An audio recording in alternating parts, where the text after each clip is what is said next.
The Liberalia is the festival of Liber Pater and his consort Libera. The Romans celebrated Liberalia with sacrifices, processions, ribald and gauche songs, and masks which were hung on trees. This feast celebrates the maturation of young boys to manhood. Roman boys, usually at age 14, would remove the bulla praetexta, a hollow charm of gold or leather, which parents placed about the necks of children to ward off evil spirits. At the Liberalia ceremony, the young men might place the bulla on an altar and dedicate it to the Lares, who were gods of the household and family. Mothers often retrieved the discarded bulla praetexta and kept it out of superstition. If the son ever achieved a public triumph, the mother could display the bulla to ward off any evil that might be wished upon the son by envious people. The young men discarded the toga praetexta, which was probably derived from Etruscan dress and was decorated with a broad purple border and worn with the bulla by boys and girls.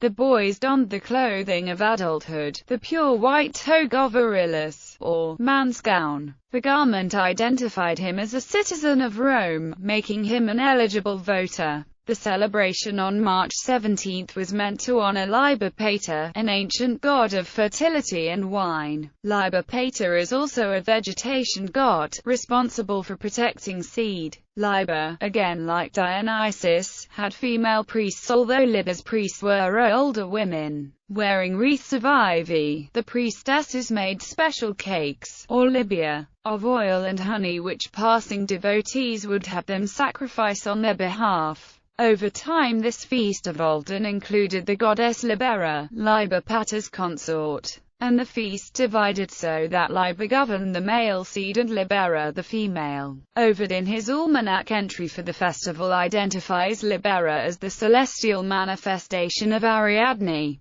This ancient Italian ceremony was a country, or rustic ceremony. The processional featured a large phallus which the devotees carried throughout the countryside to bring the blessing of fertility to the land and the people. The procession and the phallus were meant also to protect the crops from evil. At the end of the procession, a virtuous and respected matron placed a wreath upon the phallus. Related to the celebration of the Liberalia is the procession of the Argae, celebrated on March 16 and 17. The Argae were 27 sacred shrines created by the Noumena and found throughout the regions of Rome. However, modern scholars have not discovered their meaning or use. In the Argae celebration, 30 figures, also called Argae, were fashioned from rushes into shapes resembling men. Later in the year they were tossed into the river. The origin of this celebration is not certain, but many scholars feel that it may have been a ritualistic offering meant to appease and praise the Numa, and that the 30 Argae probably represented the 30 elder Roman Curii, or possibly represented the 30 Latin townships. Other ancient scholars wrote that the use of the bulrush icons was meant to deter celebrants from human sacrifice, which was done to honor Saturn. Some historical documents indicate that the Argae took their names from the chieftains who came with Hercules, the Argive, to Rome and then occupied the Capitoline Hill. There is no way at present to verify this information, but it does coincide with the belief that Rome was founded by the Pelasgians and the name Argos is linked to that group.